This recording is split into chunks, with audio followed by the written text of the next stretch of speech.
Today I will show you a comedy, fantasy, mystery film from 2009, titled Symbol. Spoilers ahead. Watch out and take care.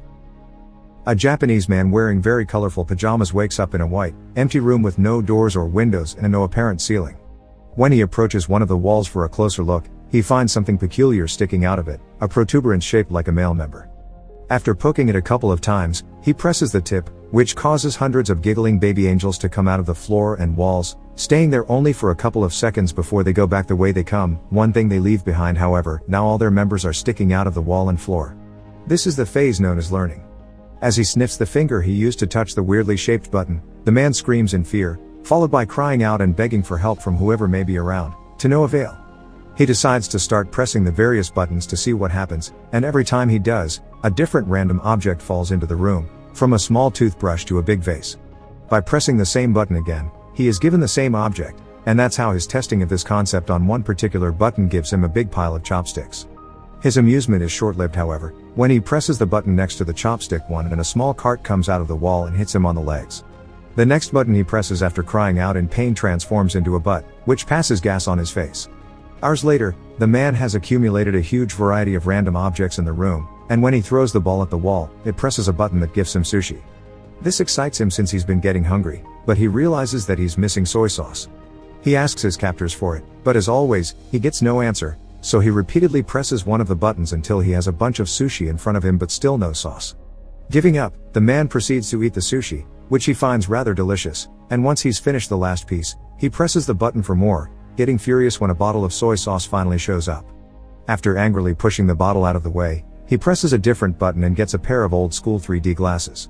When he puts them on, he manages to see a baby angel pointing at his member, and the man gets happy because he thinks he may have found the answer. However, after pressing that particular button, all he gets is a countdown and a giant butt appearing from above to pass gas on top of him.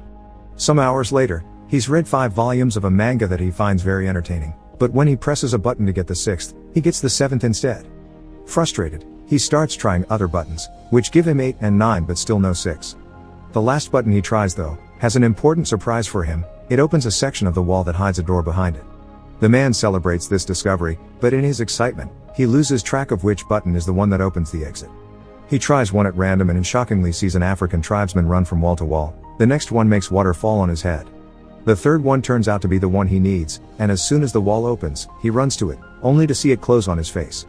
His second try ends the same way, and it's then he realizes that the door stays open as long as the member tip is down, so he starts trying out different ways to achieve it. First, he goes for a runner position, pressing it with his foot. Next, he hits it with a fly swatter from as far as possible, hoping the distance will make a difference in his running time. None of these work, and neither do pulling it with a jumping rope or hitting it with the air sent by a fan. His following plan is to get on the cart and push it after pressing the button, but after a few tries, he comes to accept he simply can't control it. What he needs to do is find a way to keep the button tip down. He puts the huge vase on top of it, but the button manages to stick back up again, so the man reaches the conclusion that he needs to fill the vase to make it heavier. First, he tries the water button, but it's pointless. No matter how hard he tries to redirect the water, it only falls on him and nowhere else. His next attempt involves filling the vase with sushi, but it becomes so heavy he can't even pick it up. The neck of the vase is also too narrow for his hand to go through, so the man has no other choice but to use chopsticks and remove a bunch of sushi piece by piece. Moments later, once he's removed enough, he manages to barely pick up the vase, so he does exactly that and takes it closer to the buttons. When he gets there, he finds himself having to put down the vase on the floor because he has lost which button it was again, and when he tries one, the African tribesman comes out and accidentally bumps into the base, causing it to crack and break in half. This sends the man over the edge, who, as he freaks out and yells nonstop, finds the right button and begins covering it with sushi. This, of course, doesn't work either, and the little member pops up among the rice. Then the man tries covering the button with tape, followed by tape plus a steel plate, but nothing works. After taking some painkillers to deal with the pain caused by the door every time it hits him on his back and a nap as well, the man wants to wash his teeth, so he presses a button to get water. It was the wrong button though, and this one reveals a rope falling from the ceiling. This instantly improves his mood because it gives him an idea for a new plan. He opens the door, then uses the rope to swing himself across the room and make it before the door closes. Sadly, when he tries to open the door behind the fake wall, he discovers it's locked.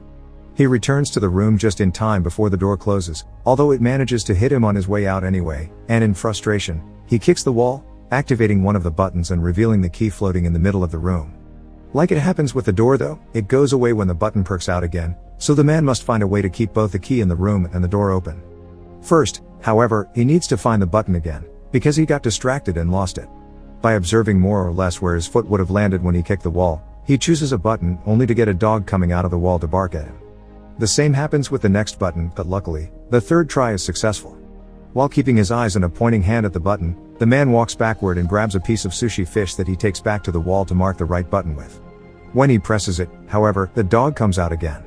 This time he finds the button faster and proceeds with his plan. He makes the rope appear and swings on it to reach the different buttons, but it is still enough.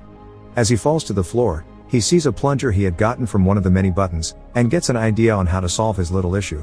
He can use the plunger to touch the wall and push himself farther. After one failed attempt, the plan goes smoothly, and the combination of swinging on the rope and pushing himself with the plunger allows him to press the button key, grab the key, press the door button, and reach the door before it closes. He wastes no time and inserts the key in the lock, quickly turning it, but when he tries to open the door, he finds a nasty surprise. It also has a separate lock on the top that requires 3 numbers to open it. The man rushes out, getting hit by the door as it closes, and in frustration, he throws the plunger at the opposite wall, activating the button that releases the African tribesman. As he watches him walk by, he realizes something. There are 3 numbers painted on his forehead, which must be the combination he needs. Since the time behind the door is limited, the man goes through the process of doing the whole swinging on the rope and jumping deal 3 times, 1 for each number to be put in. The third time, he stays there and opens the door, which is a bit stuck and he has to push extra hard to open it. When he finally manages to do so, the piece of wall behind him closes, leaving him trapped and without enough room to finish opening the door. Devastated, the man sits on the floor and starts crying, remembering all the fun he had with the objects he had gotten from the buttons. He had been locked there too, but at least he had room to move and entertainment, and now he realizes he didn't appreciate what he had while he could. Suddenly, he feels a breeze on his face coming from the left wall. As soon as he touches it, he finds a crack that indicates it's a fake. He wastes no time and pushes the panel open before running out of there, soon reaching a mysterious hallway floating in a pitch-black area. It feels like he spends an eternity running towards an exit, and when he finally makes it to a room, his hair is longer and the colors of his pajama have faded. This room is also empty and the door he uses closes as soon as he enters, but instead of baby angels, here there are adult ones, who also disappear into the wall and only leave out their members to be used as buttons. This is the phase known as practice. Meanwhile, in a city in Mexico, little Antonio's family is worried because the father, a wrestler known as Escargot Man, is behaving more taciturnly than usual. His wife thinks it may be because this next opponent is much younger than him, but the grandfather points out that what matters is experience, not youth. Escargot Man is picked up by his daughter's sister Karen on her truck and she drives him to the wrestling ring so he can start getting ready early, which includes changing clothes and praying to the Virgin. At school, Antonio is being bullied by his classmates for betting on Escargot Man, calling him a weak loser. As the time for the match to start approaches, Sister Karen takes her van again and picks up Antonio and their grandfather to take them to see Escargot Man in action.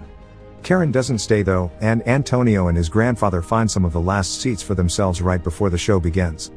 The first team that enters the ring are the Northern Tough Ones, formed by Super Demon and Tequila Joe.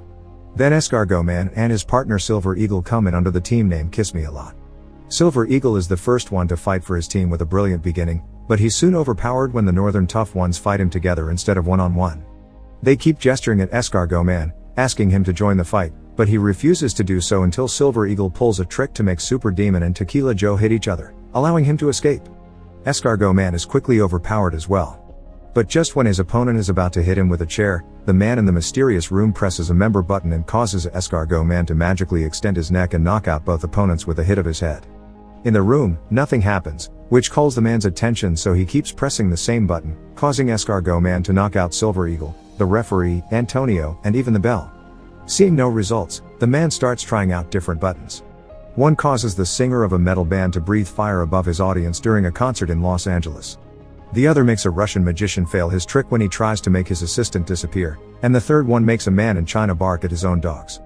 The man is about to give up when he sees some light coming from above and notices that unlike the last room, here there is no ceiling and he can see the angels flying around in the distance. He decides to try something completely new this time. Instead of pressing the member buttons, he will use them to climb the walls. It works, and every time he grabs a button with his hands or steps on them with his feet, something amazing on earth happens, from flowers blossoming to an elephant dying. The highest he goes, the more complex the effects become. It's not only nature anymore, there is also humanity and both the little and the big things, like a toaster and landing on the moon. By the time he makes it to the top, both the man's hair and beard had grown long, and he doesn't need to hold on to the wall anymore. Now he can float as well, just like the angels, and using all his experience gained from the training at the previous rooms, he embraces his role of God and begins choosing humanity's biggest hits on purpose instead of randomly pushing buttons. By the time he's done, he's surrounded by feathers instead of walls, and he enters a glowing portal that takes him to the last room. This one has the continents on its walls and a huge member button that the man is about to press. This is the phase known as future. Make sure to subscribe and turn on notifications so you can watch more videos like this. Thanks for watching.